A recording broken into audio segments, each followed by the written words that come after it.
Coming up next on the Foxxhole, it's ZoWilliams, the voice of reason. It's going down. Sirius 106, XM 149. Sirius XM, the Foxxhole. Pop music, entertainment. Sirius 106, XM 149. And on the Sirius XM app for smartphones. I'll tell you one thing that Hey, when my girl start to trip and whine, I call Sirius 106 to XM 149. Thursdays, the Foxxhole 7 to 9 to talk to ZoWilliams before I lose my mind. Yo, I need advice on my relationship, cause I'm about to start breaking.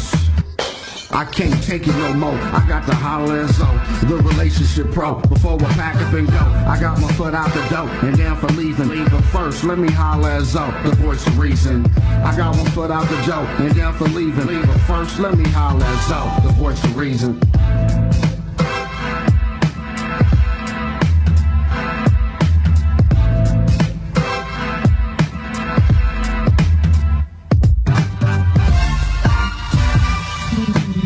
Ladies and gentlemen, the voice of reason 2011.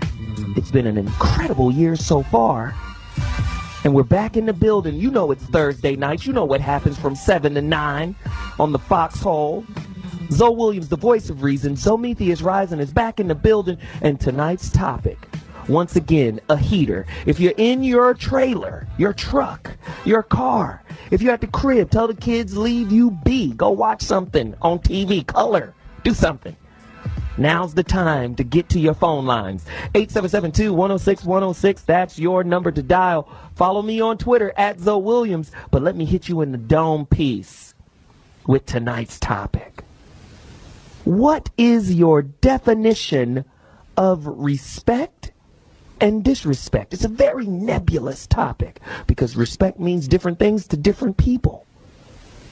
What's your definition of respect versus disrespect?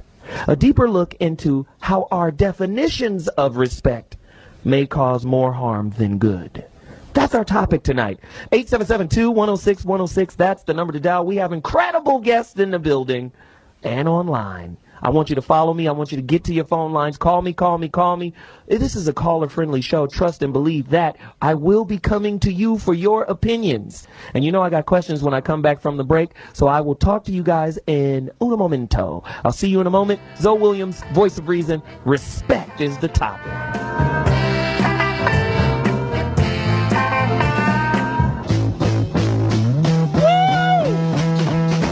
ROC, we running this rap shit. Memphis Bleak, we running this rap shit. B-Mac, we running this rap shit. Ladies and gentlemen, Zometheus Rising. You know it's my job to challenge the way we think, the way we interact. This is why tonight's topic is about respect. What is your definition of respect or disrespect? And like I said earlier, it varies from person to person. It's kind of nebulous. So, like I like to do every show, I want to run down a few questions. In what ways do you show respect to the people you care about? People do it in different ways. Sometimes it's a massage, a simple hello, let me know about your day. You know, sometimes it's that, you know.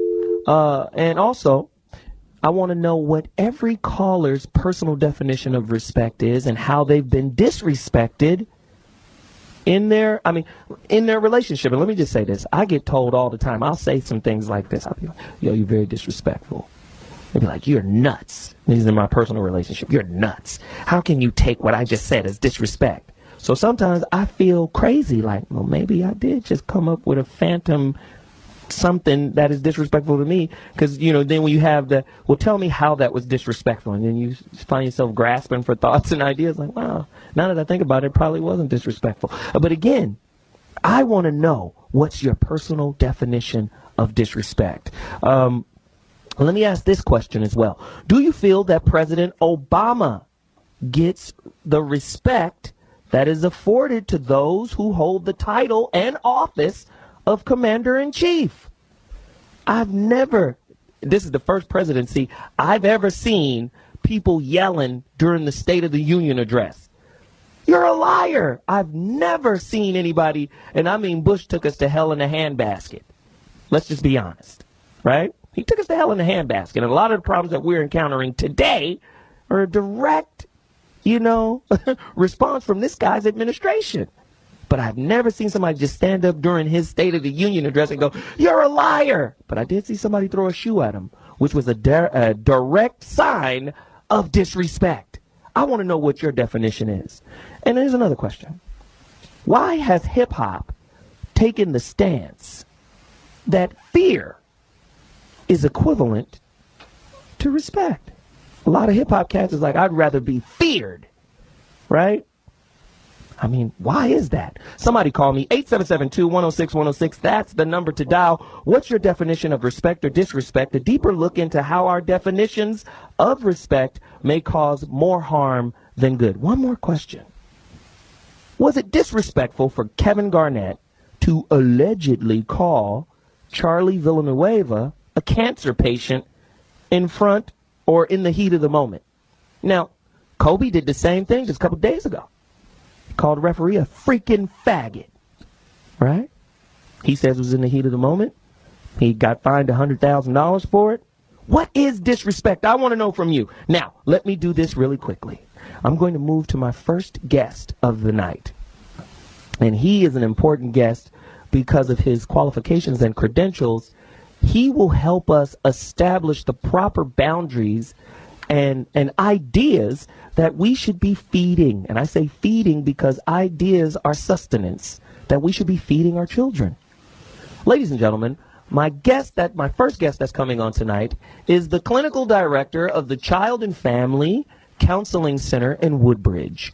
He is a licensed clinical psychologist, a certified substance abuse counselor, and an adjunct facility member at Argosy University in their graduate program in counseling.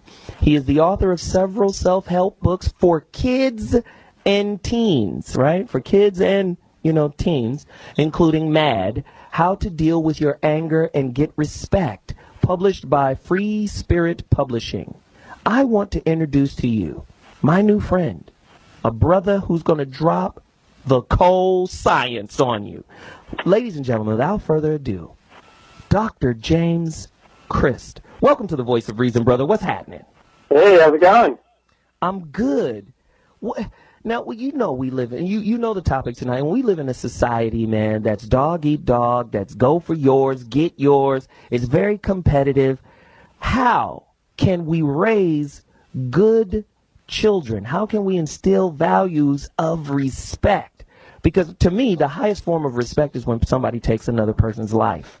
And, people, especially amongst the teens, there have been a lot of murders. There have been a lot of killings. One of our great friends here on the Foxxhole just lost his son to a senseless murder, right? The guy, Joshua McClain was his name. Guy wants to be a rapper. He was only 20-something years old, very early 20s. Wants to be a rapper. He comes out of the club after doing his little show, takes a picture. Somebody walks up to him and says, what's your name? And he says, my name is Joshua. Where are you from? I'm from Richmond. Pulls a gun out, kills him. So to me, that's the highest form of disrespect, because respect, Latin word, respectus, meaning regard. So there's no regard for life. So my point to you, Dr. James Christ, is why are teens so angry and disrespectful?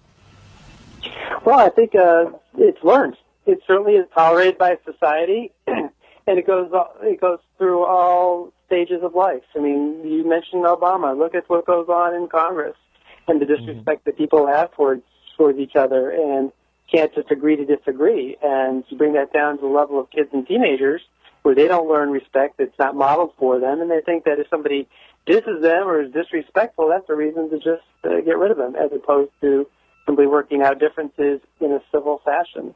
Lastly, it just starts even earlier at home, when parents respect kids. It doesn't mean the kids run the roost, far from it, but that kids have a right to be heard, and that they're valued, and that if they are doing something wrong and need to be corrected, they do so without disrespecting them, making them feel like a bad person for doing it. You can correct kids in a way that's very respectful. Explain what they did that's wrong and what they can do that's better, And I think when you are treated with respect, you learn to be respectful towards others. Wow, wow. So in your book, what strategies do you recommend for teens to deal with their anger more constructively? Like, how do we set them on a path and give them a regimen that builds self-respect and regards for others? Well, there's a number of things. One is to really examine the thoughts that you have, because a lot of times the thoughts that you have are what trigger the anger. So if you think somebody is, looking at you the wrong way, and you interpret that as saying, hey, this person is dissing me, this person doesn't like me, this person's out to get me, that's going to trigger a lot more anger, which may lead to violent behavior, as opposed to thinking about it differently and saying, well, maybe this person just had a bad day, maybe it was accidental, it's not a big deal, which then allows you to let it go. And I think a lot of people don't learn those strategies where they can learn to talk themselves down from the anger. Other things are to stay physically active. I mean, the anger comes from the fight or flight response gone wild. We are primed when we feel like we are attacked in some way, physically or emotionally, to fight or to run. And those things don't tend to get us what we want in today's society. And so certainly exercise helps you reduce some of that physical tension that can contribute to it. Because, and not to disrupt what you're saying, because it's a very valid and poignant thought, the exercise does release hormones and endorphins that changes the conscious mind state, correct? Absolutely.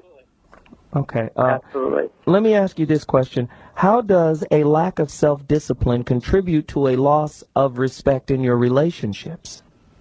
Well, if you don't have self-discipline and you don't know how to set goals for yourself and pursue them, then you don't feel really good about yourself. And one way that people who don't feel good about themselves deal with that is to try to put others down to make themselves look better. And that breeds more aggression, anger, misunderstanding, as opposed to talking through and sharing feelings and ideas and actually listening to what other people have to say. And you don't have to agree with them. You know, it's so crazy. The things that you're outlining right now, to most people, sounds pretty simple, sounds pretty common, pretty, rudimentary even. That's basic stuff. But why is it so difficult to do these things, to behave in this way? Because, and I'm going to use myself. I'm a person who will lose it in a second. I'll just pop off. Why is it so difficult in that moment to pull it back? It's because it is so instinctual and because you are primed to respond so instinctually. I also think a lot of it's stress in society.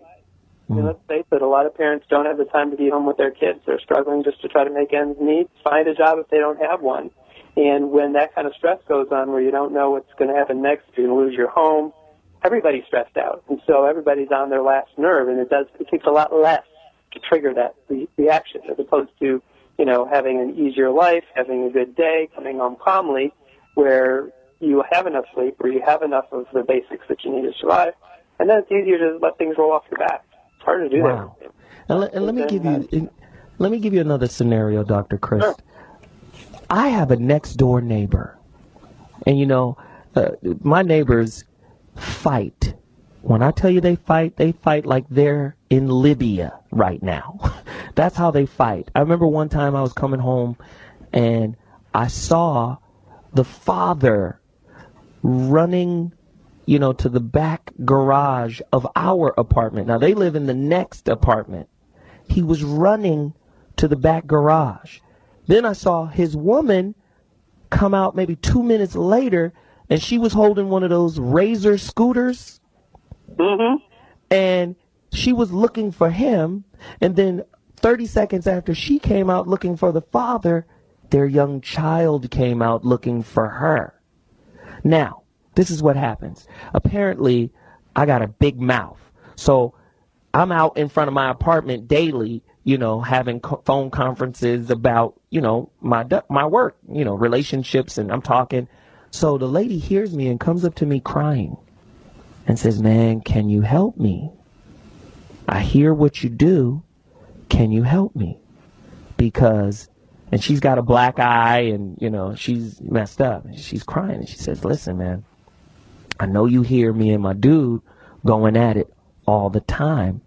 And it's only a matter of time before they come and take my son.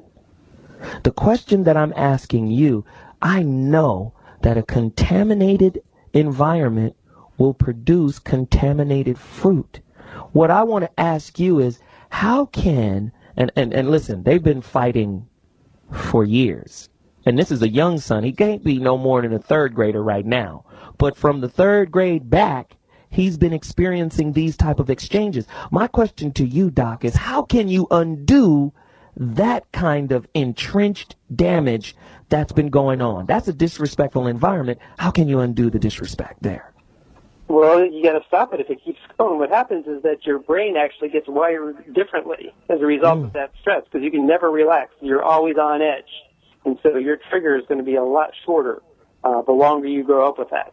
And we see these kids, they get taken, they put in foster care, put in a loving environment, and they spoil it because they don't know how to react when somebody's nice. They're just waiting for the other shoe to fall.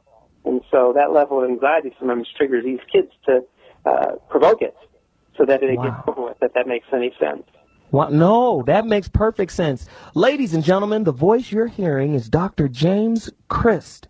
He is the clinical director of the Child and Family Counseling Center in Woodbridge. He is a licensed clinical psychologist, a certified substance abuse counselor, blah, blah, blah. He wrote a great book. He is the author of several self-help books for children and teens, including MAD, How to Deal with Your Anger and Get Respect. It's published by Free Spirit Publishing. The brother is dropping some seriously needed information. Tonight's topic, what is your definition of respect or disrespect? We are going deeper and looking deeper into our definitions and seeing how maybe these definitions are causing more harm than good. I want you to get to your phone lines right now. 877-2-106-106. I want to know, what is the most disrespectful relationship experience you've ever gone through? Let me tell you one of mine. Wow, let me wait, because I'm guaranteeing you the cornucopia of foolishness that I've been through trumps everybody. Let me go to Sean from Florida. Sean, what have you been through? Well, basically, I mean, I just wanted to comment on the question that you had asked about did I think that Obama had been disrespected, and not to get away what you're asking right now, but That's I fine. definitely think he's disrespected every day. I mean, you've had this guy in the Senate, the meeting, and they're calling him a liar. They've never disrespected a president in history like that. Not in his face. Well, what about the presidents that have been assassinated? I think they were disrespected more. Well, yes, that was a disrespect. It's no doubt about it. As long as the brother is still alive. Let's just go with that. Let's just get him through the presidency. Hopefully he gets another term, but if not, let's just keep him alive. How about that?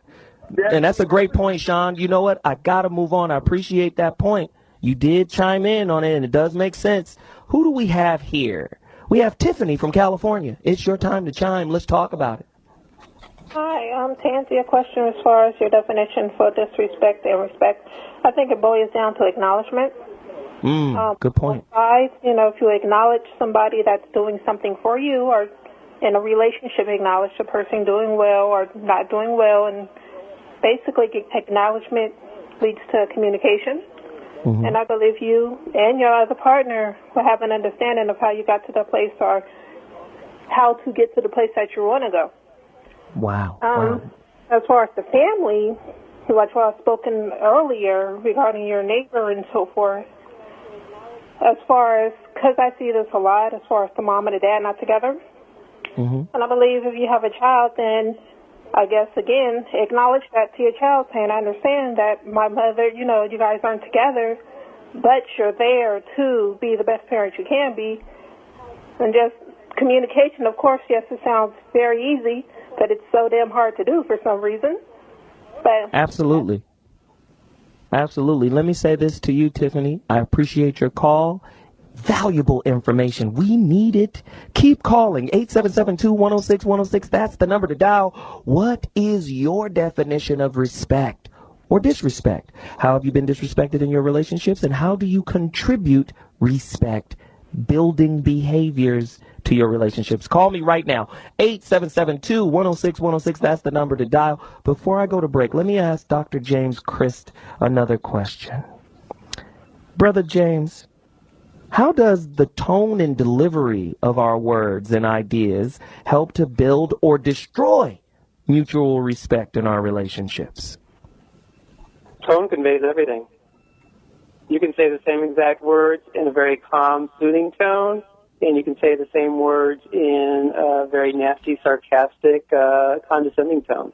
And you'll Absolutely. get a response, obviously. So to say something briefly about the last woman who just called, it's hard to stay respectful to your kids if they're disrespecting you and saying some pretty outrageous things.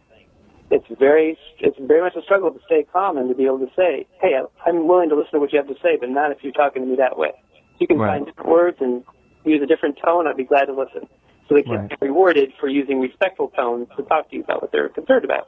That's how they learn how to use a respectful tone.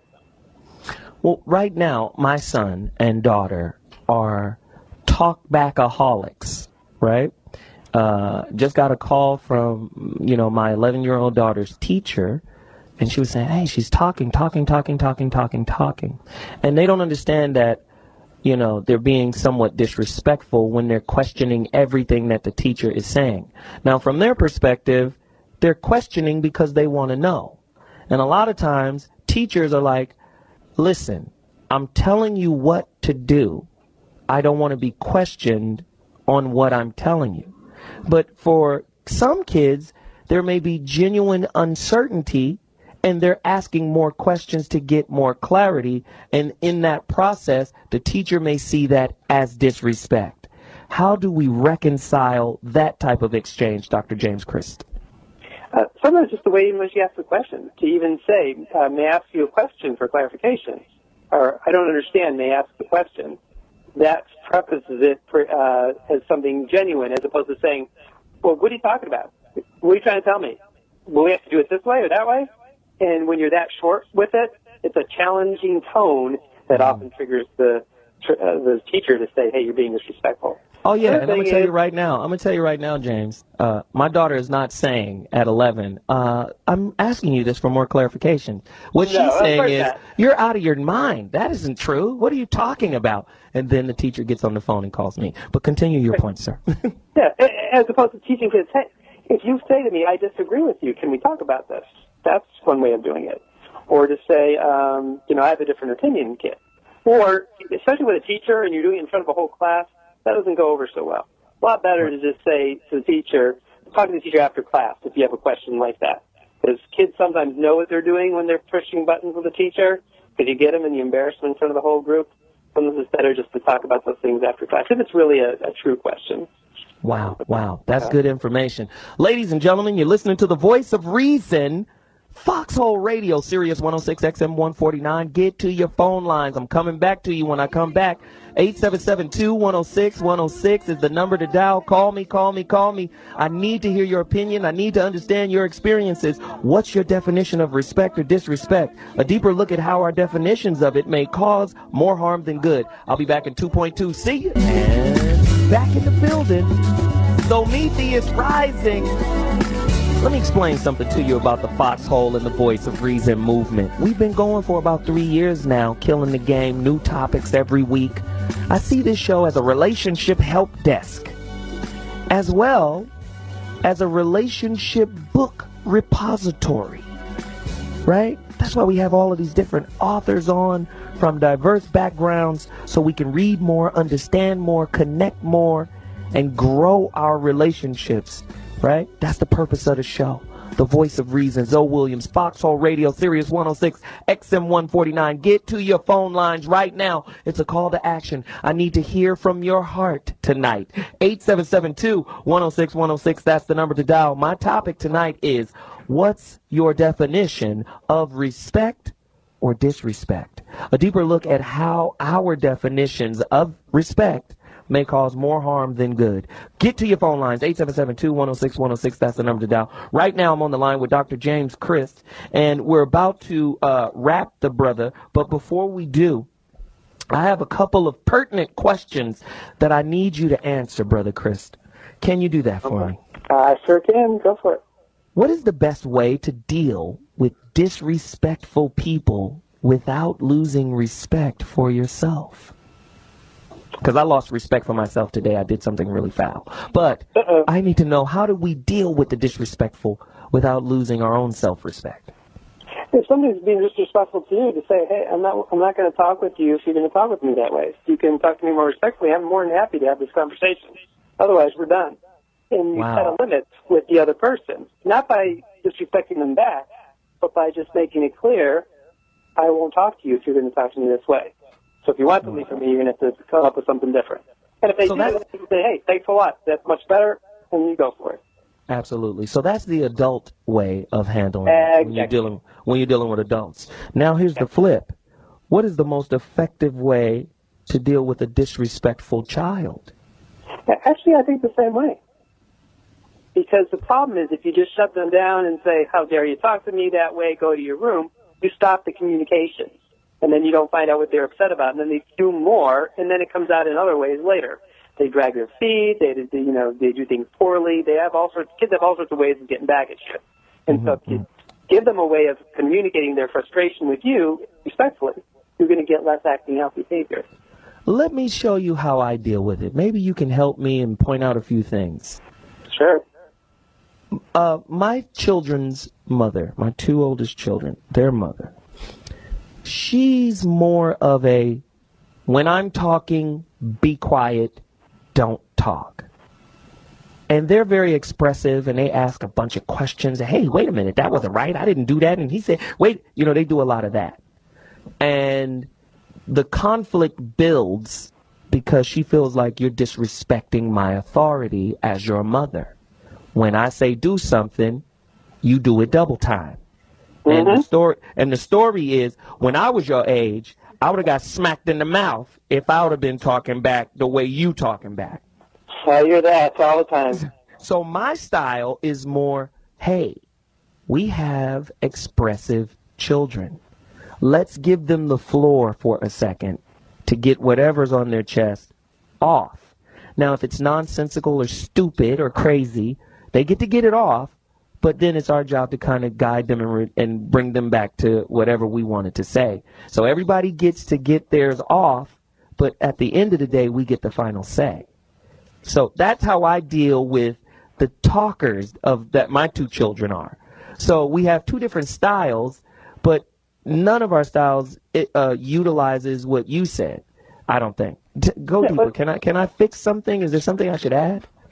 I think the other thing you can do with kids is when they're telling you how they feel, just reflect it back. It's what we teach people in couples counseling as well. It's like, okay, Johnny, you're upset because of this, and you think I wasn't being fair because blah, blah, blah. Is that right? And once they feel, okay, yeah, you get it. Okay, now I want you to listen to my point of view. And I'd like you to listen without interrupting, just as I didn't interrupt you. And that way they listen to what you have to say. And then you go from that and work it out. But again, the example, you're modeling the control. That is excellent information. Ladies and gentlemen, if you want to get in contact with Dr. James Christ, first off, you can go to Amazon.com and get his book, MAD, M-A-D, How to Deal with Your Anger and Get Respect. It's published by Free Spirit Publishing. I don't know if I need to say that all the time, but it's called MAD, How to Deal with Your Anger and Get Respect. It's written by Dr. James Christ. He was an excellent guest. Let me just say this. Do you have a website or an email where people can reach out to you? What is that? Yeah, just go to my website, jamesjchrist.com. That's CRIST.com. You'll find information on my books and my email address where you can write to me. Can I say you were an awesome guest, an excellent guest with mad tools and information for people to get better, and I appreciate you, and we will be calling you to come back again. Thank you very much for being on the Voice of Reason, bro. You're very welcome. It was my pleasure. All righty. Now, let's move to some callers, and before I do that, I still have to introduce my in-studio guest. When I tell you we got some cold people in the building right now, I've even brought in, I like to do specialists. I've even brought in a Feng Shui specialist because I'm a firm believer that a lot of disrespect is reflected in the environment. How many of you out there have seen the television show Hoarders? Right? And clutter, to me, is a manifestation of disrespect in some kind of way. Maybe disrespect for yourself, right? Because I think when you hold on to things that are detrimental to you, you're kind of like beating yourself up with it. And whenever you kicking your own ass, you got to be disrespecting yourself, in my opinion. So that's just me. So before I introduce this author and this Feng Shui specialist, let me bring in another person. The brother is a comedian. Now, I don't,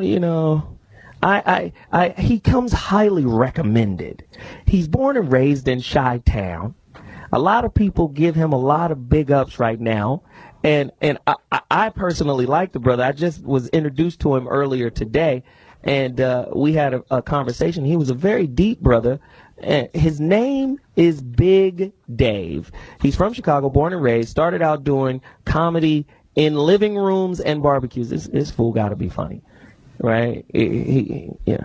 Anyway, now he's all over, he got spotted on Tripping on Tuesdays at the Comedy Store here, and that's world famous Comedy Store here in Hollywood. And that's a night that one of the Foxxhole's family friends does, and that's brother Chris Spencer. And coming up, he has a show at Chocolate Sunday. How does a white man do Chocolate Sunday at the Laugh Factory on April 24th? That will be interesting to see. The brother is hilarious. He has a showcase at the Comedy Union on May 5th. Facebook him, Big Dave the comedian. He's here with the voice of reason in the building, live and in person. What's happening, Big Dave? Happy to be here, brother. Happy to be here with you. Appreciate you now. And now, I have disrespected this woman. And she is here with me now. I have sinned against her. No, this is a sister that I have done work with. And, we've done teleseminars. We did a couple of them. And, I fumbled at the 2-yard line on one that really meant something. But she's great. Her energy is great. She's beautiful. She has a great vibe. And she's very intelligent. And she's an internationally known author. National bestseller. Her book is called Move Your Stuff, Change Your Life. How to use Feng Shui to get love, money, respect, and happiness. She is a cold piece of work. Her name is Karen Rauch Carter. Karen, welcome to the Voice of Reason. How are you doing? Fine, Zo. Ready to move some stuff. Really quickly, for the both of you, what is your personal definition of respect, Karen? Mine is, it's an inside job, because it's really how you are perceiving others are perceiving you. So all of a sudden it's like, it's really your own doing in a way. So you're like, they don't mean anything by it. They are just trying to be. I saw on American Idol, was it last night, or one of the little singers, when he was getting coached by one of the producers, he called him dude, and the guy's like, you called me dude? And the guy's like, and I was thinking, I would have thought it would have been okay to call him dude, so it's whatever you think is disrespectful, and that little guy didn't even mean anything disrespectful by it. But what if you're a nutcase and everything is disrespectful to you? How do you reconcile that? Well, everybody's got their work to do. Maybe a meditation space. I don't know, contemplation. We talked about that. That was great. Big Dave? On the respect tip, I think that goes along more with appreciation. That's what that means to me. And do you appreciate the other person, or the work that they've put in, and, so forth with that. But appreciation is what, comes to my mind when we're talking about respect. And that's an interesting, angle. Before Dr. Christ went off the phone, he mentioned listening. Listening is connected to respect and regard. A lot of times in relationships, we're not listening. And men, we're good at not listening. Just, she's saying something? Yeah, she is. We're good at that, So single focused. Exactly. So how do we, raise our listening quotient to be able to really learn how to regard the other person, Karen?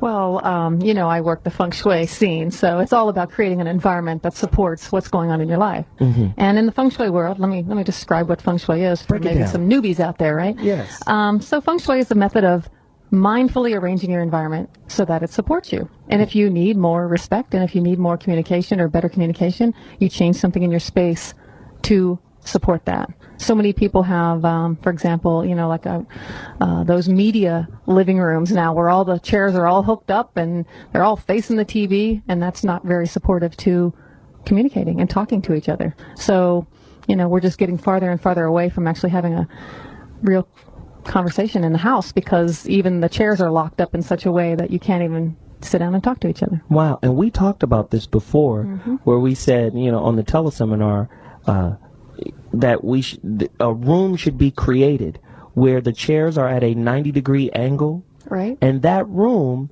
is a no conflict zone. Right. Where we can go in and say whatever we need to say without fear of reprisal. That's right. Creating that space, just like if you want to paint, and you've got all your paint shoved under the bed in a Rubbermaid box, it's just not available to just jump out and do some painting. So you have to set it up and create that space, like the if you build it kind of a thing. I think we were talking about bedrooms in our teleseminar, about how to create that loved in kind of a thing. And so there's certain spaces that work well for that, and certain spaces that just ain't gonna cut it. Exactly. And you know what's crazy for me?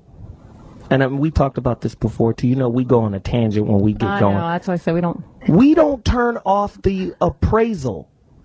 We're always appraising what somebody says. Oh, that's bullshit. That don't make no damn sense. When somebody's talking to us, we're always either that's good for me or that's bad for me. And a lot of times we don't listen to full points or thoughts in context. We take bits and pieces and judge bits and pieces, and then we never get the full story, and thus we never can really connect or regard the person's opinion because it's never really thought out or fleshed out in our listening process. That's that inside job again with our clogged filters of our own listening, right? So Absolutely. You're just listening like, I don't like the way she said that, based on something that happened to you in the past that person wasn't even there for, Wow. What does respect mean to you, callers?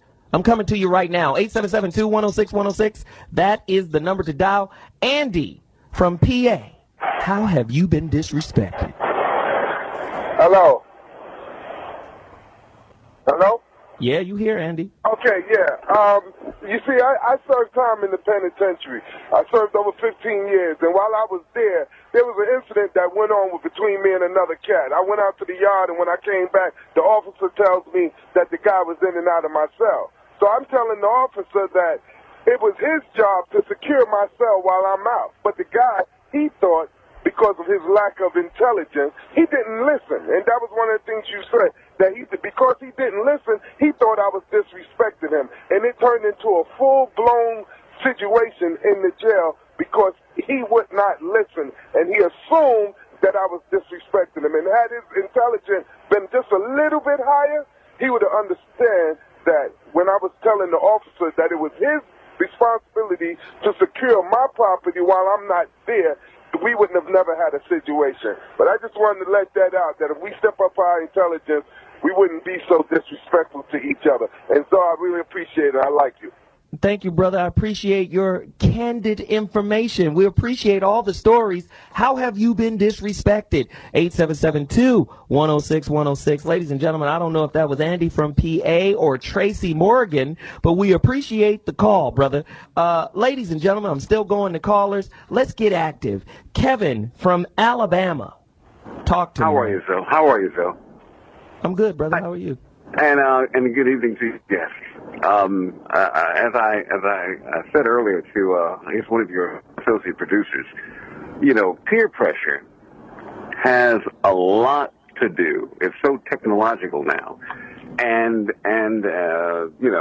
peer pressure is so challenging more now than it ever has, and so there's a level of competitive peer pressure. Okay, with Facebook and everything else, everybody wants to be heard, but and as you said before, and your caller was on time also, nobody's listening. Everybody wants to be heard, but nobody's listening. I ran into a situation at the movies. I was at the movies with my wife, and lo and behold, these two brothers, young brothers, they were having a conversation. But the conversation was their conversation. This is how they talked, and every third word was an expletive. Okay? So my wife went to the restroom, and I said, I got to think of something to do, because I can't have these brothers talking like this in front of my wife. So I turned around, and I said, brothers, how you doing? Hey, man, how you doing? I said, brothers, can you do me a favor? Can you please control your language with all due respect to my wife? I'd appreciate it very much.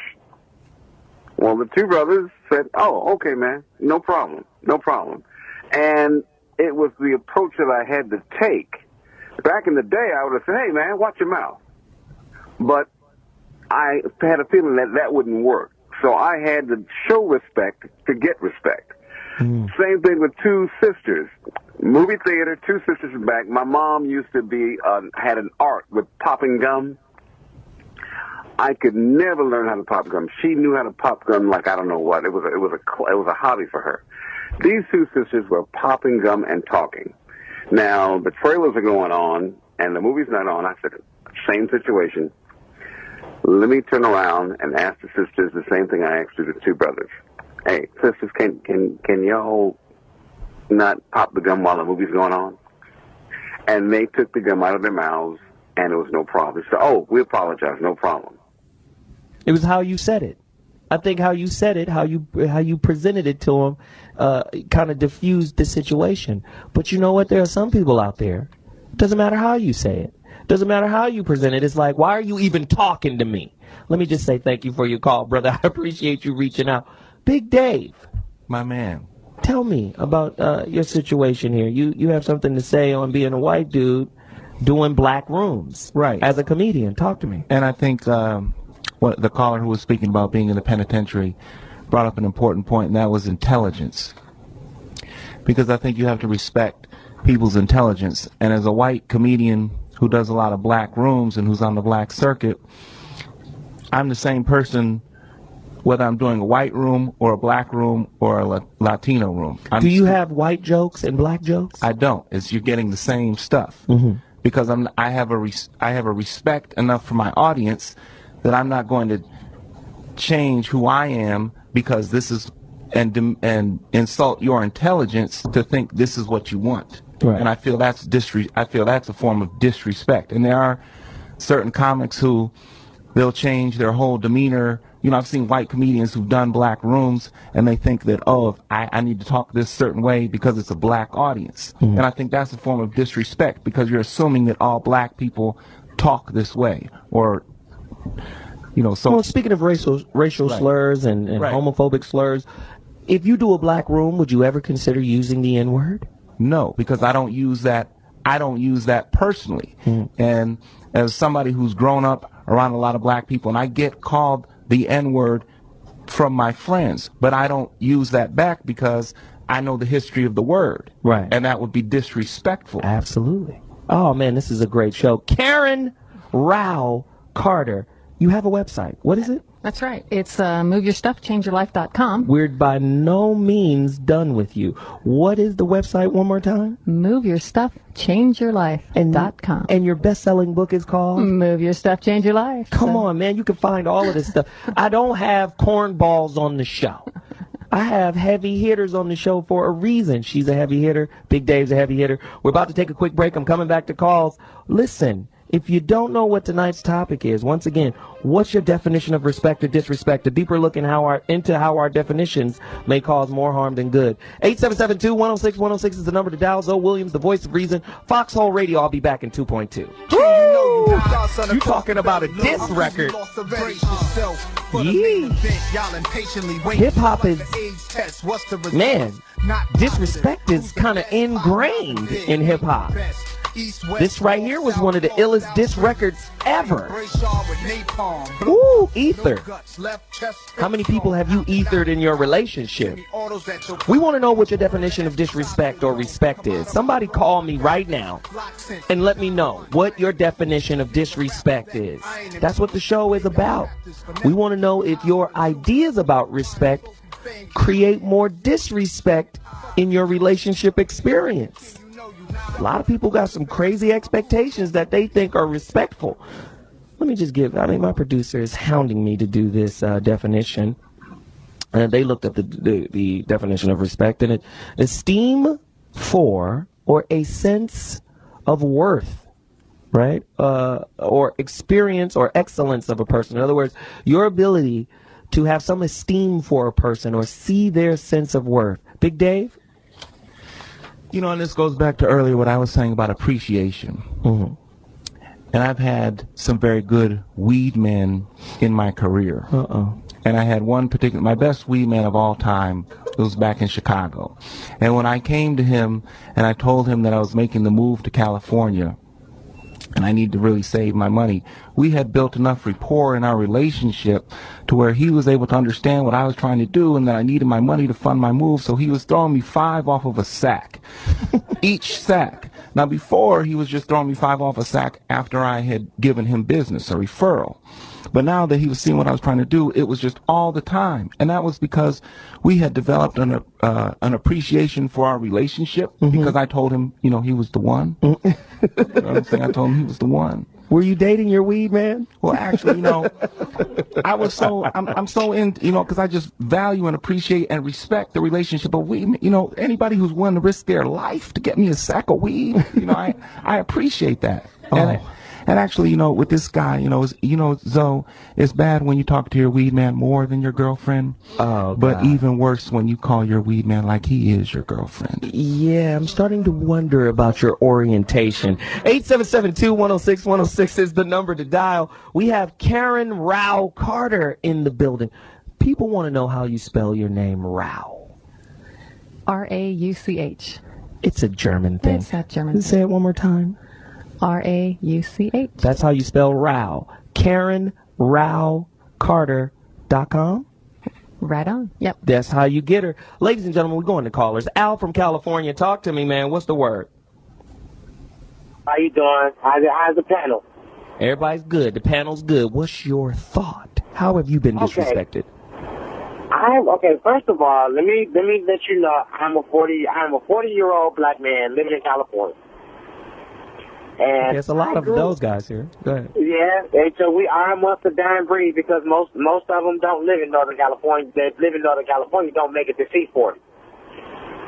So I believe, and I was taught as being a product of a mother of a Southern background, that when you see somebody and you make eye contact, you speak. You say, good afternoon, good morning, whatever you have you. Am I correct? That's true. I'm from Chattanooga. I was born in Chattanooga, so I understand the Southern. I was born in Chicago, but my mother was born and raised in Georgia. She's a Georgia peach. So my mom's a Georgia peach. Okay. Yeah, mom's a Georgia peach. Love it to death. So I was in Best Buy.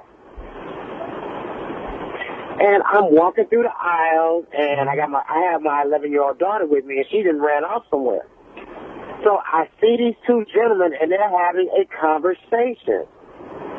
So, you know, I'm no stranger to the whole game of, you know, you look at somebody wrong and things of that nature. So I understand all of that. For me, being who I am, being an educated black man, I say, hey, you know, what's happening? The brother that had dreads, pants, that he was sagged up to the bone, he said to me, nigga, I don't know you. Well, you know what? Thank you for the story. It meandered a while, and we finally got the gist of what you were trying to say, but he did bring up some interesting points. Dave? Well, you know, in comedy, we're always taught to respect the light, and that's why we have to go straight, you know, to what we're trying to say. And that would be, you know, my advice for that caller. The caller, yeah. I don't think he was respecting the light there. Yeah, he kind of meandered. But let me do this, too. He did bring up some very valid points. You know, a lot of people love the South because of the warmth that the Southern people, you know, bring. You know, hey, welcome, you know, baby, come on in. Don't even know. I remember I went to, you know how in the South everybody is related, right? Everybody's related. I was over to some cousins that I didn't know, but it felt like they knew me my whole life. And as soon as they met me, I had a bowl of beef stew.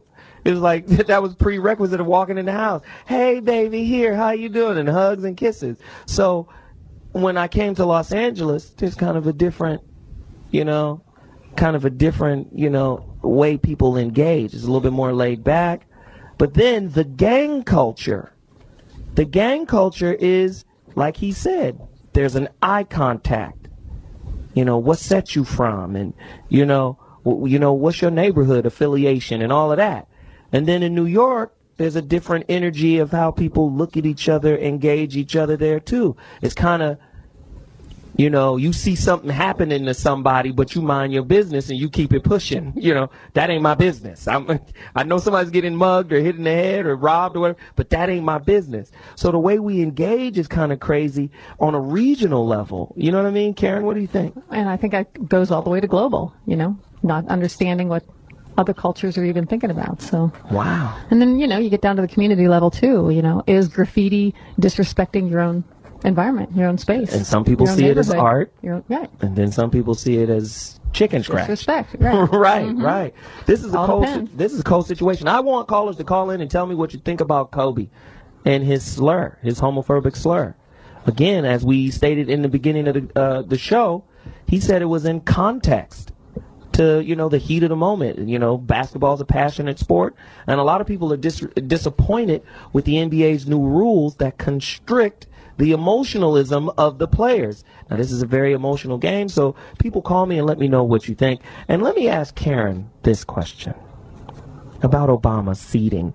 Because he's getting so much flack, I've never seen a president get this much disrespect. Do you think the furniture in the Oval Office is arranged in a negative kind of feng shui way? So you know I do. I've been wanting to feng shui that Oval Office for years. Well, now, what would you do? Well, the main part about getting respect is to have your back. You know, somebody's got your back. And what that means in space is you don't put your back up against a window and you don't put your back up against the door where somebody can sneak up on you and take you down. That's a unsupportive position. So how is the president sitting? He's got a big fat window right behind him. Now, yes, it's bulletproof, but if you know, here's the rule. If you need to put bulletproof glass in, you got to move. You got to move. You got to move your stuff. So in feng shui, it's best to have a strong wall behind you. Behind you, where you spend the most amount of time. That's the headboard of the bed, headboard wall of the bed. Now, kids that are getting bullied at school, I bet they got a window at the head of their bed. People that are getting like squished at work, you know, like under the thumb of the boss, they got a window at the head of their bed. Wow. And Obama's got a, you know, as all presidents, there's never 100% support for the president, and they've got a window behind them. They're in a vulnerable position. Does that the positioning of the Oval Office and how they sit with their back to the window, does that send a message that these, or whoever becomes president, is in a precarious position or is in a dangerous position? I would say yes. Think of the kings, the pope, the judge. Do you ever see a window behind them? You see a big honking chair back, taller than them standing behind them, and that is protection from behind. And you never put yourself with a window behind you. Really quickly, feng shui, how do we use it to gain respect? Well, you know, give me 3 hours and I'll get started here with the tip of the iceberg. Just hit me in the head with a couple of things. Yeah, there's a place for everything, and everything means something in the house, and what's going on in your house is going on in your life. Like you were talking about those hoarders disrespecting themselves, that's really what it is, and they're hanging on to the past. They're not in the present. So the mess in your house is a reflection of the mess in your mind? Absolutely. And, you know, you put junk in your house, you put junk food in your body, it goes on and on from the body, the mind, the spirit, and the environment. So everything is playing a part.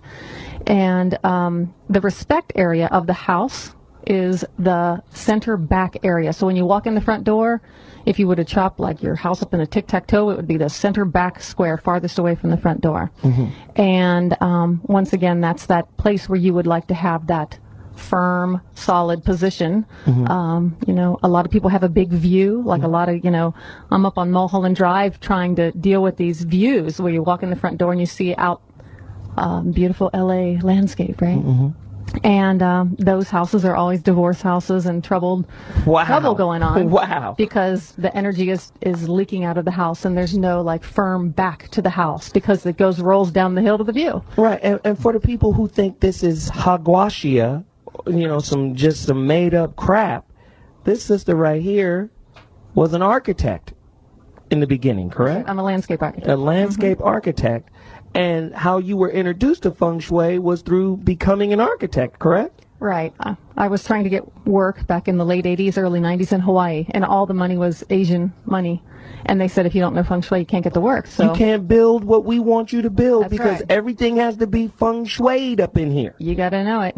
Wow. And you know where all the money is right now, right? Where is it? China. Where Feng Shui came from. You see that? Now, Karen, Dave? Just on a personal note, I was woken up about 2:30 in the morning by my neighbors. Is this going the weed bag route again? No, it's not going weed. I was hearing a headboard, bang. And is that good Feng Shui? The solid wall head banging. Yeah, we got that. Yeah. What was messing me up though was I would have appreciated a window because I was I've never met my next door neighbors, and I was just trying to figure out who they are and what their race was and so forth, because I could not really tell from the sounds and everything that I was hearing. Ladies and gentlemen, ZoWilliams, the voice of reason. Tonight's topic: what's your definition of respect or disrespect? A deeper look into how our definitions of respect may cause more harm than good. I'm going to callers right now. Greg from Wyoming, it's your time to talk to me, man. What's the word? I'm from Virginia. You from Virginia? Wyoming. But anyway, here's the bottom line. I always go to the word, and at the root of respect, in any place you find even a remote address of respect in the Bible, it boils down to love. And I'm not talking about this syrupy, sweet, word, mouth service type stuff. I'm talking about agape, where it costs you something. Basically a responsible kind of love, where I'm going to do the right thing even if I can't stand you. Okay? That's a higher standard. That being said, here's what I believe respect really boils down to. And you look at any situation, it'll be the common denominator. And it is this. I might think that what you call respectful or me disrespecting you or however you want to put it is the stupidest thing I've ever heard. However, if I'm going to be respectful, I'm going to do what you require. You follow me? And therefore, I can't miss. You being accepting of that and respecting the fact that I respected you, you're going to reciprocate. It's been said, if you want to have a tight relationship in a marriage, try to outserve the other. Wow. Now that was a heater. I appreciate the call, brother. He said try to outserve the other. But let me just say this. Let me just, because I like to hold my little nuggets toward the end, but let me just let one of them go. Respect, regard, consideration, all of these are the lifeblood of every relationship, right? But it's very difficult to achieve any level without humility. It's very difficult for someone to serve if they are not humble. And without humility, it's like, oh, I know everything, I'm right about everything, and now it becomes a power struggle. Because most people don't understand that inherent in every relationship, there is a power source. Two people come together. Those two people have power on their own. But when they come together, they become more powerful because the relationship is bigger than the sum of its parts. You see? So what happens is when people start to disrespect each other, they start to misuse the power that the relationship inherently has. Here's a point of how they, or here's an example of how people misuse the power in the relationship. The silent treatment. I'm going to use the power of silence to affect you negatively. I know you want to talk to me, and I won't talk to you. So silence is disrespect. Absolutely. And it's one of the most effective ways. I'm going to avoid what would make you feel better, which is interaction, which is intimacy. A lot of times people think intimacy is sexuality, but no, intimacy can also be listening. Can also be, if I listen and comprehend what you're saying and acknowledge the expression coming from you, that's a form of intimacy. I'll take that away and give you silence in its place, which is disrespect. A lot of people don't know how this goes, but I'm going to go to Cole in ATL and see what his understanding of disrespect is. What's going on, Zo? What up, Pimples? Not a whole bunch, man. My definition is simply knowing your place, not crossing that line. The problem is a lot of people don't know this place, but a lot of people do cross that line. I'm one of the people who will try to, I twist up things. I'll get into the Bible and I'll listen and I'll read a little something out, and I get a totally, get an understanding, and I come back and I'm like, okay, it says treat others the way you want to be treated, I'm like, I was talking to my wife, I'm like, do unto others as you would have them do unto you. I'm like, why not do unto others as they would have you to do unto them? Because she does me the way that she wants to be treated, but I don't necessarily like to be treated that way. I'm with you. I see what you're saying. Let me recontextualize what you're saying. This is good. This is really good. You get a gift, right, that they want to give you, as opposed to the gift that you want, right? Exactly. It's like, let me buy you a shirt that I want to see you in, and you better wear it, and you better like it. Wait a minute. You didn't buy this gift for me. You bought this for you. But men do it to women, too. I'm going to go to Victoria's Secret and buy you the hot toddy bottomless cuts, right?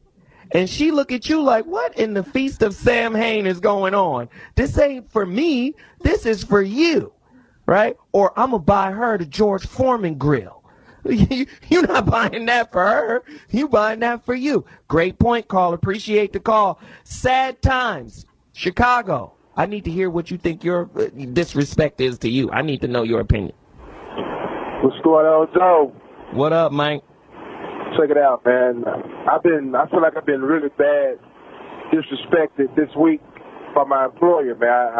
I know he's got his hand in the cookie jar, man, and he started lying to me, telling me he ain't. And I really need you to speak on that, man, because I don't want to go just the wrong way. You know what I'm saying? So give me more detail. What's happening to you exactly at the job place? Well, up until about 6 weeks ago, my checks was, $1,600, $1,700. Now all of a sudden my checks under $1,000. It ain't nothing changed. So did they give you the heads up? Did they say, hey man, we're gonna have a price or wage decrease, or how do you get paid? Are you paid on commission? What is the situation? I am a truck driver, and naturally with the fuel going up, it's affecting the pay. But the way it's supposed to work is when the fuel go up, our surcharge go up. He's not taking the surcharge up. He's keeping the fuel for himself. He ain't supposed to get the fuel. The drivers are supposed to get the fuel. Wow. And nobody is informing you or reaching out and communicating with you. Because remember, as we talked about earlier, how intricate communication is in the pursuit of respect. So have you been communicated to? Has somebody reached out and said this is going to be the situation? Or did they just slap you in the face with a check that's $400-$500, short? It's been a slap in the face, but we've also had about 15 employees to quit. So it's not just me, but I like it where I am, but he's leaving me no other option but to leave. Well, first off, I'm going to tell you what my uncle told me. Never leave one job unless you got somewhere else to go. That's the first situation. The second situation is if you do decide to stay, you're going to have to approach your employers in a respectful manner and ask questions for clarification. And let's not forget Feng Shui. Okay, so how do we Feng Shui his situation? Should he park his van around back of his boss's office? How do we get the Feng Shui aspect going? Well, I have one cure in my book that beats like all the other ones combined, and it's called the Helpful People Box, and it sounds really squirrely, but it's really creating a space to get the help you need in your life. And I talk about putting a little metal box in the front right-hand area of your house, and inside that box, you simply write a thank you note, like thank you, boss guy, for understanding my situation and paying me what's fair and what's appropriate. And weirdly enough, you put that in that little box with that intention, and it's like ordering in a restaurant. So it's like the attitude of gratitude, and gratitude is a magnetic force that draws more gratitude to you. Right. Everything is energy, and just like everybody was talking about, you got to give what you want back. It's all that energy talk. Big Dave. Right, and then also, I suggest to the caller if he Feng Shui's a couple more zeros, in line with his paycheck, that would. How would he do that? Would he, you know, by trying to put, you know, some couple zeros, you know, because it has to do with the arrangement of everything, right? So okay, damn it, Dave. Am I going to have to heckle you? I need some funniness out your ass now. You know, you disrespecting my show right now. Torrance from California, let's go. Come on, Torrance. It is time now. What's up? What's up? Okay, so I'm listening to the show, and I think it's amazing. I really love the Feng Shui idea and respect and giving respect. But let me tell my story really quickly. I just moved into a neighborhood, and we have a home, me and my wife and kids, and unfortunately, the front yard is available for dogs to use the restroom or bathroom in my yard. So basically what's happening is I can leave the house to drop the kids off at school. In 20 minutes, I got you know, bombs all through my yard. Now, here's the killer. After maybe 2 months, I decided to put a sign up. You know how if you ever walk, I'm in Cali, so there's a lot of signs in apartment complexes that says, please scoop your poop. So I decided, let me put a sign up in front of my home that says, hey, scoop your poop, please. And I did it with my kids. We got a smiley face. We got everything that you need in order to be respectful of my space. Okay? Now, I come out one Saturday morning and my next door neighbor, dog, bombs in front of the sign. Now, I have no idea. I thought I was going to be Michael Vick for a minute. I thought Michael Vick was going to show up. But I asked her very nicely, I said, listen, I believe your dog has used the restroom, and you know, restroom, I don't know what to say, because I want to curse, but I don't want to be disrespectful. Well, and let me just deal with this right here. This sounds like a dilemma between being assertive and aggressive, right? A lot of times we want to be aggressive. Like, listen, you and the shitocracy that's going on in my front yard needs to stop, right? You take the little shitty dog and get up out of here. That's what we want to say for real, right? But sometimes being assertive, it has a deeper and stronger impact. And what I like to say is, and I've said this before on the show many, many times, when a person is demanding respect, that means they don't have it. The person who walks in and commands it means it's coming from the inside out. So when I walk in, like, for instance, if Denzel walks into a room and, you know, he's in character, like when he was in character as Malcolm X, you just thought that was Malcolm X on film. Like, damn, he felt like Malcolm X. It commanded everybody's attention. When Fox did Ray, everybody's like, "Ooh, shit, that's Ray right there. That is Ray Charles." It commanded our attention and our respect. A lot of times, and this is what a lot of people forget, being assertive and authentic and true in one's real being will garner the respect that you need. In American culture, in American society, we're external. So everything is about accumulation. Look at my big ass house. Respect me. Look at my $200,000 car. Respect me. Look at the plaques on the wall. Respect me. Everybody is calling out for respect via the external accumulations that they've acquired. That's not going to get you respect. Not lasting respect anyway, because what people will seek to do is, let me see what I can get from them for the time being. You see, let me get an association for a moment, get what I need, and then bounce. I'm just telling you, that's my idea of respect. Author from California, could you tell me what your idea is? Yes, that's me. How you doing, sir? What up, man? First of all, that brother with the problem with the dog, yeah. What you do is you go out early in the morning with a spray and spray antifreeze on your grass. Dogs love antifreeze, but antifreeze will kill them. They go out and eat the grass, you won't have that problem no more. Now, what I need from you real quick, big homie, big author, I need your email address because I'm going to send it to PETA. Because you're trying to kill dogs now. That's not what we want to do. That's disrespectful, right? Tell me more, author. I'm listening. I can care less about PETA, but what I called about was look, the way we get disrespected every day, the way they disrespect President Obama.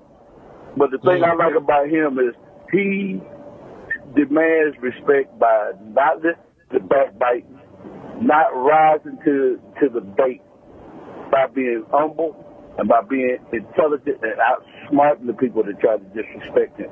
Okay, let me say this. Let me say this, Arthur. I agree and disagree at the same time regarding Obama. Obama is super diplomat. He's super middle of the ground, middle road. You know what I mean? What I need from Obama every now and again is, now shut the hell up. Don't disrespect me in the House, on the floor of the Senate. You hear me up here doing my damn. I need some of that. Just a little. Maybe not as much as I just gave. That was me as president. I wouldn't have made it. But what I need from Obama is a little more assertiveness. I don't agree with you. I don't like your tone. It's disrespectful. I'm going to continue. And I think coming from Obama, they'd be like, oh, yeah, I forgot he is black. Let me fall back a taste. He might be strapped. I want that kind of response from Obama every now and again. A little more assertive, a little more like, hey, you should respect me. I am the president. I was voted in by the people, and I'm a good president. I'm an intelligent president, and I'm here to help. I would appreciate just a little more assertiveness out of Barack Obama. Big boy, Seattle, talk to me. Big boy is gone. Well, too bad. We're about to take a quick break. Ladies and gentlemen, tonight's show is crazy. I love the callers and everybody's experience. We got great guests. Big D, comedian, of course, Karen Rauch Carter. Go to www.KarenRauchCarter.com. Yo, we'll be right back. I'll be back in 2 seconds. Hey, Zo, I'm calling your show.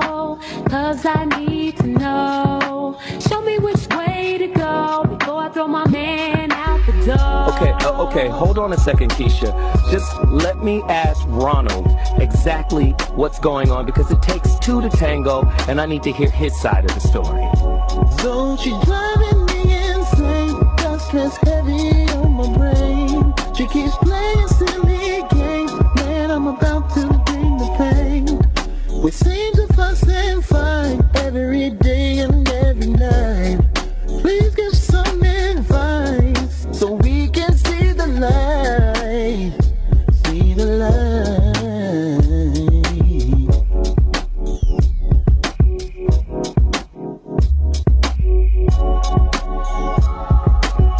Ladies and gentlemen, the voice of reason, Zometheus Rising, is back in the Foxxhole.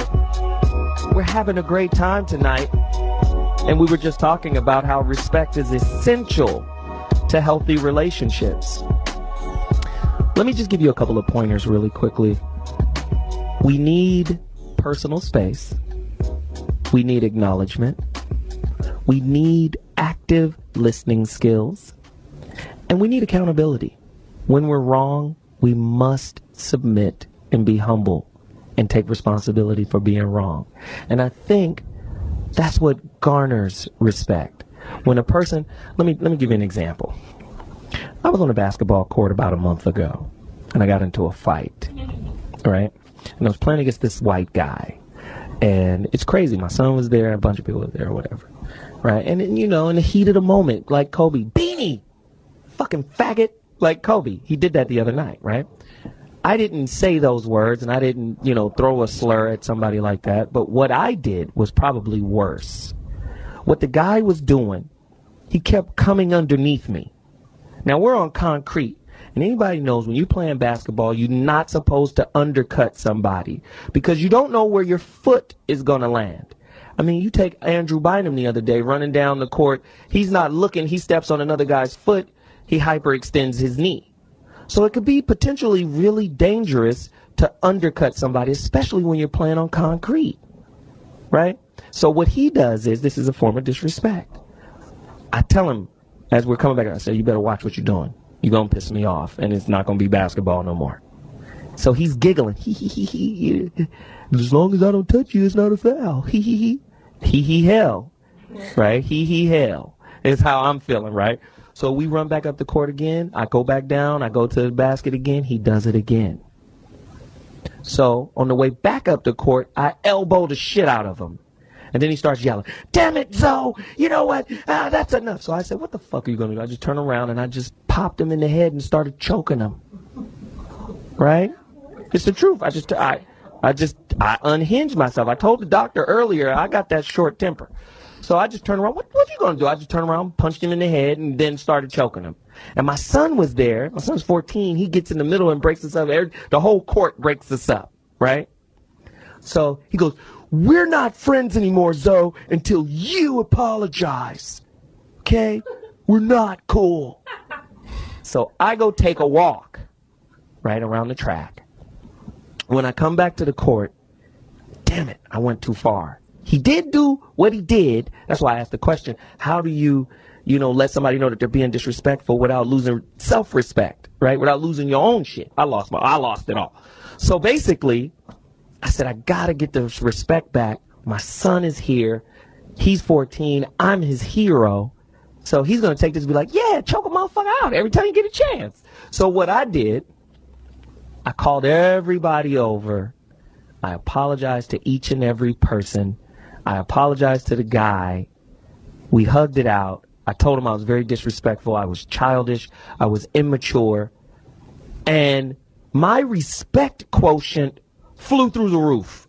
I mean, to a man. I mean, people are still talking about it today. Every time you say, man, let me just say, what you did on the court, you were wrong, but then you came back.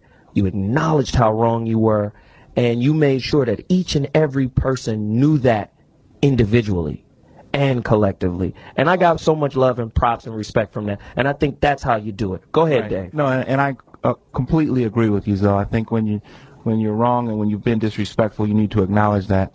And I've been disrespectful myself. And Dr. Dre, if you're listening, I'd like to clear my conscience because I know that it's wrong to smoke Kush while listening to The Chronic. Okay, see, it's wrong to be a comedian and not funny on the show. I just don't like it, Dave. I mean, you fumbled at the 2-yard line every time, and I'm really disappointed. Anybody call in right now who feels that Dave, the comedian, has been a wash?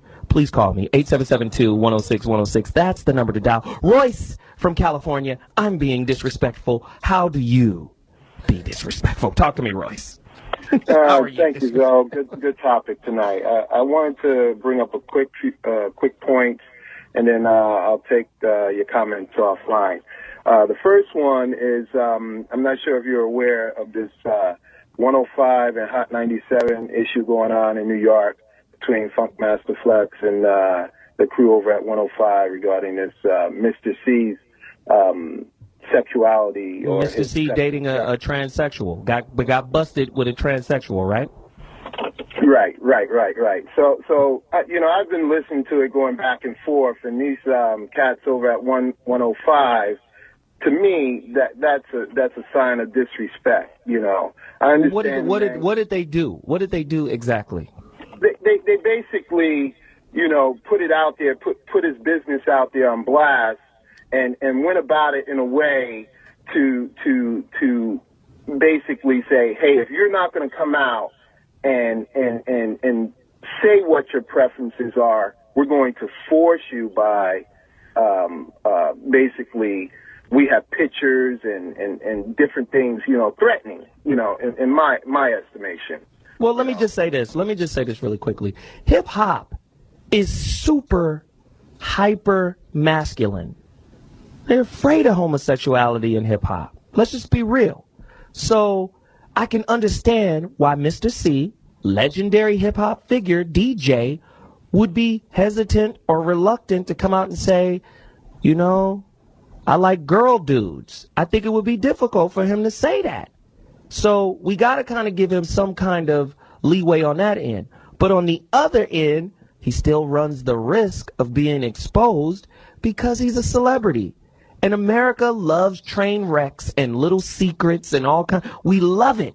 We want to see the pictures. And when I tell you, the transgendered person, did you see the picture that Mr. C was with? That person could rob a bank with their school ID. That's how ugly they were.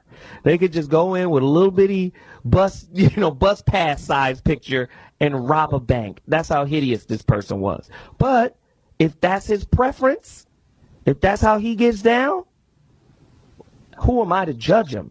But This is the society in which we live. We judge everything that we think is weird or strange or funny or whatever. And, you know, he ran the risk of keeping that secret. Now, if he would have came out, what would that have done to his, you know, hip-hop legend icon status? This was the guy who brought Biggie through. Wow. So what would that have done? I don't know. Ray from Indiana, talk to me.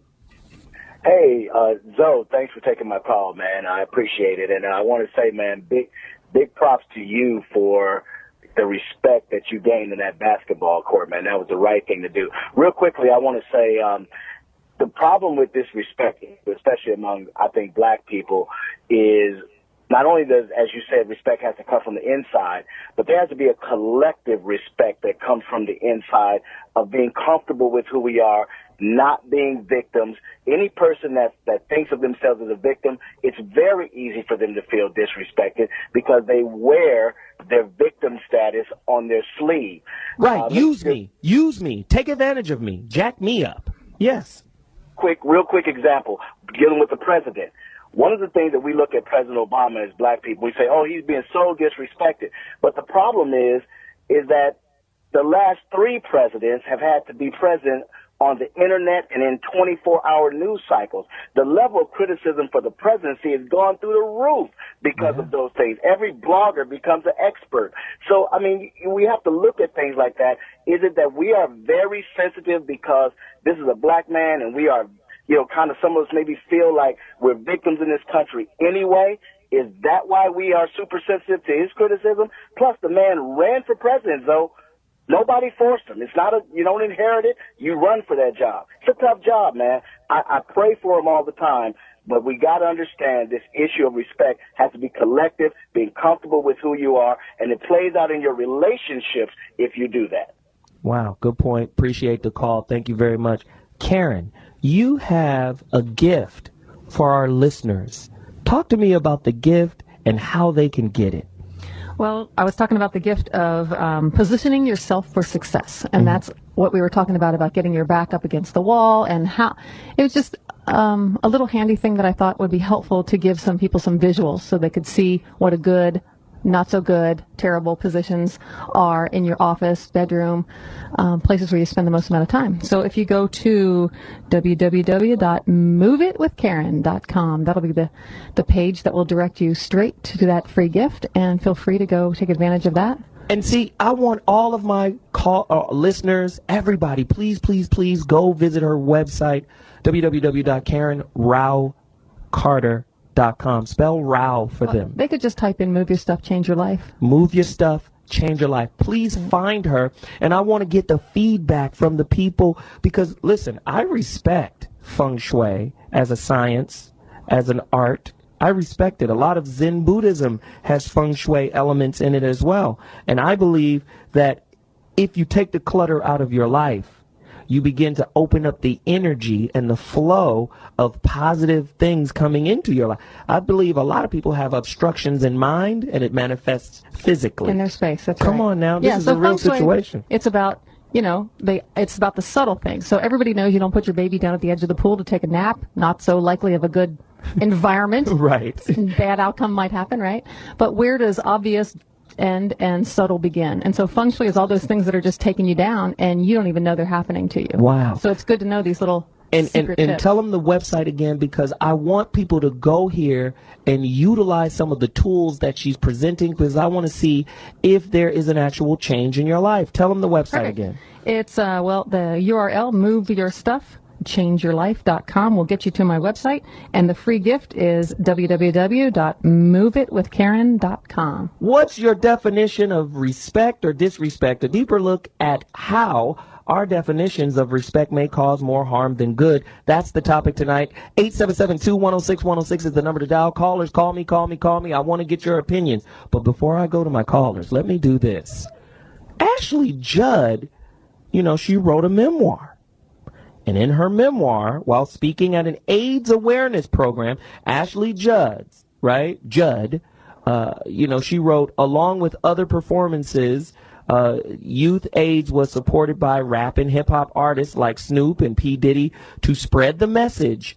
Now, she wrote in her memoirs, as far as I'm concerned, most rap hip-hop music with its rape culture and its insanely abusive lyrics and depictions of girls and women as hoes, is the contemporary soundtrack of misogyny. Do you agree or disagree?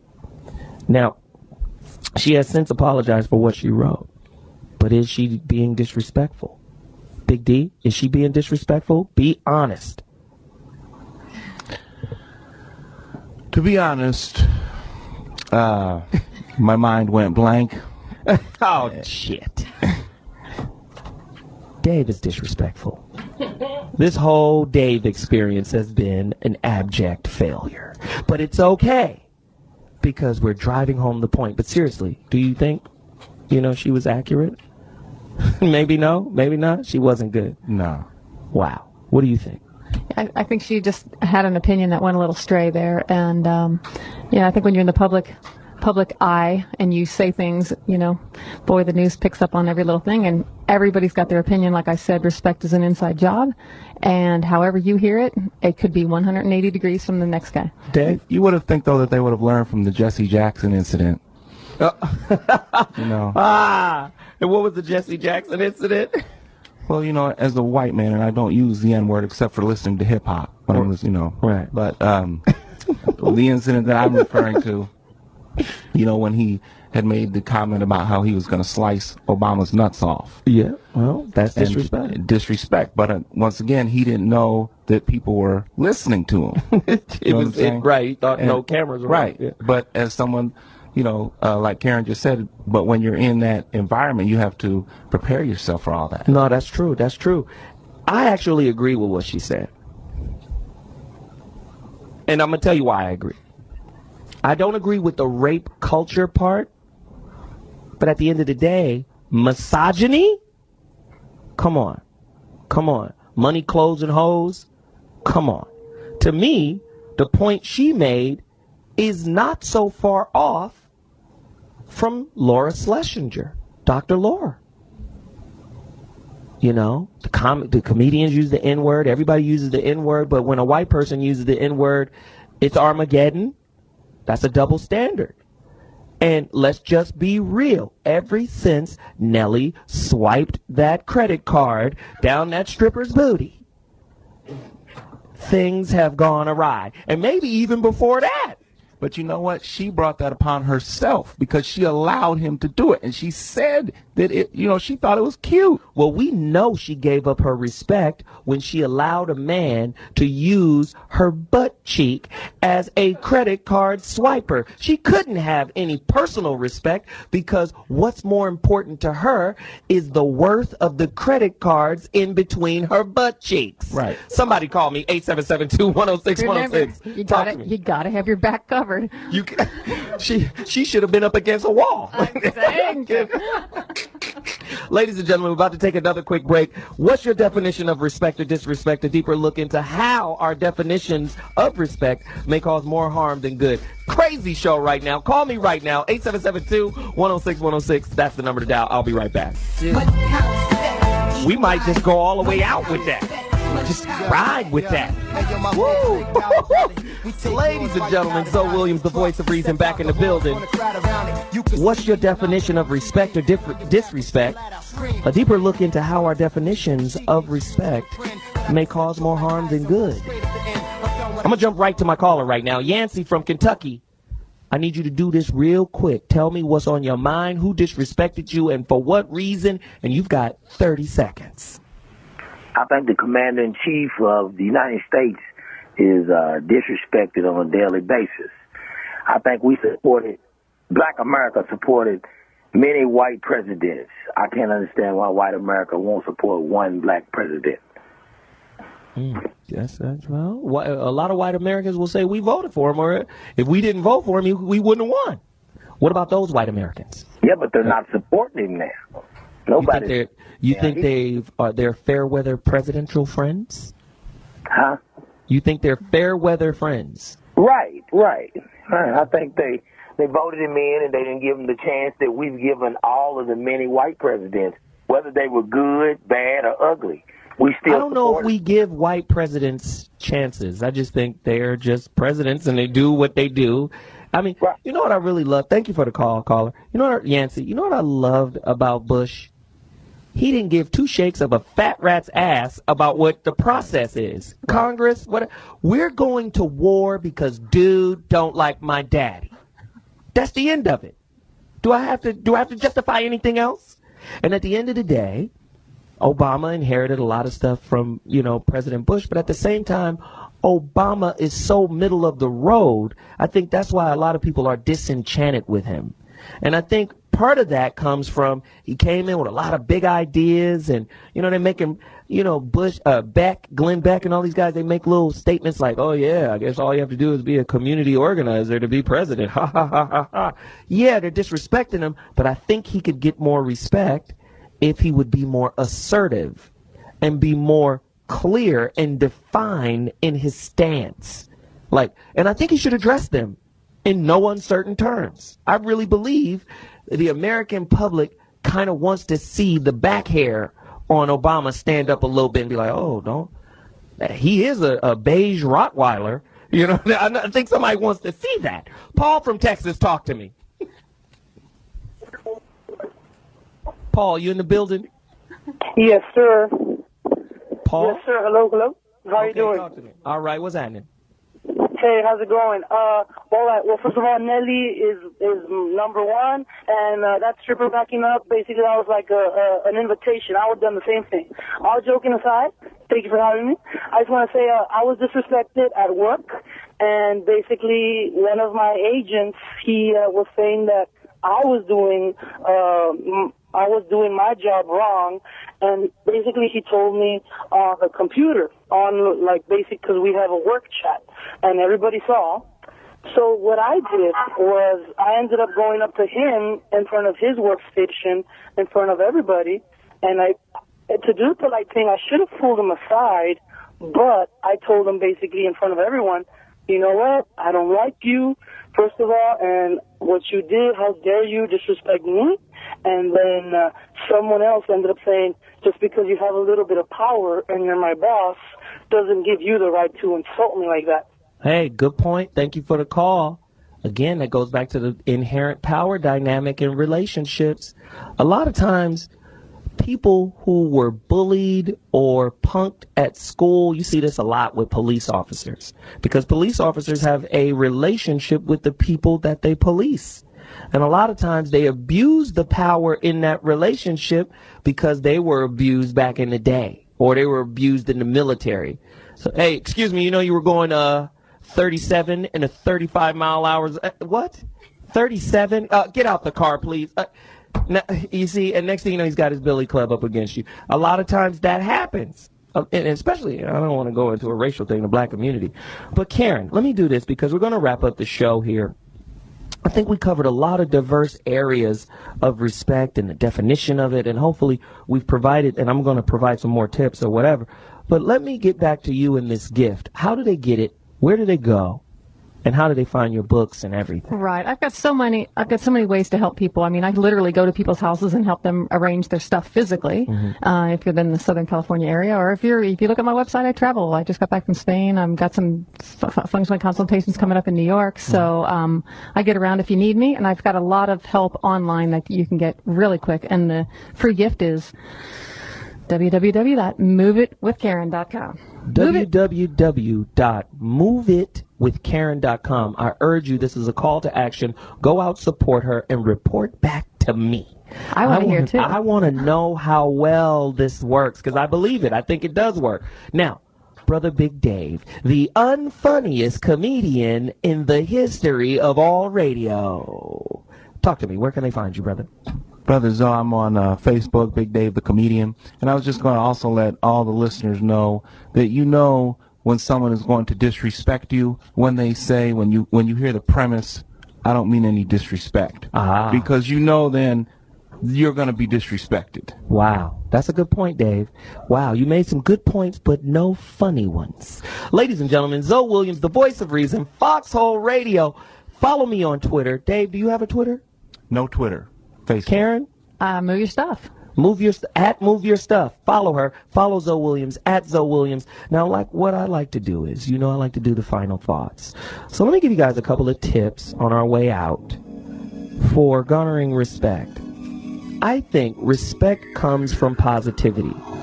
So I also believe that it's very important that you maintain a positive attitude. I believe that attitude and the nature of it, the quality of it, determines your altitude.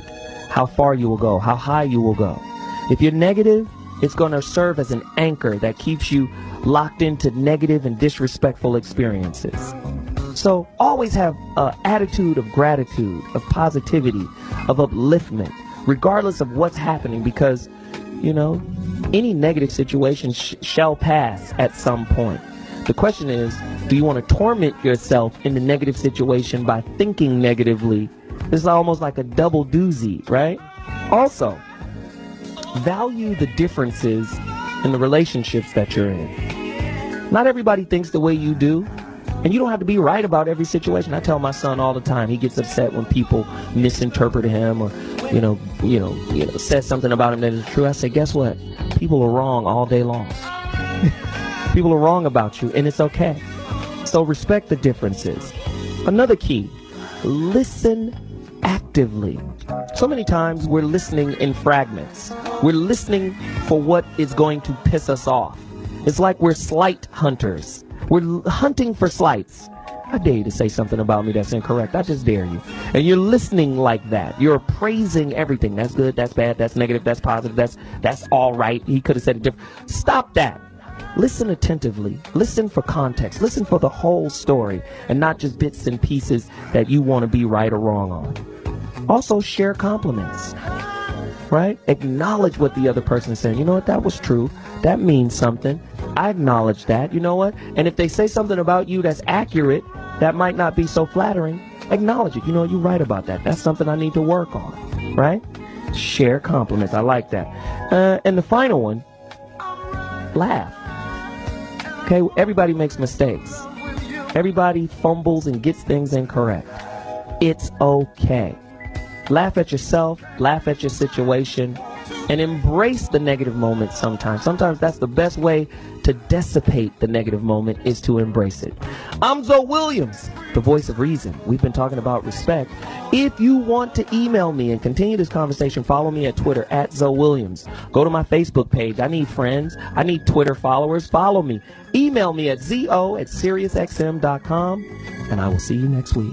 Peace.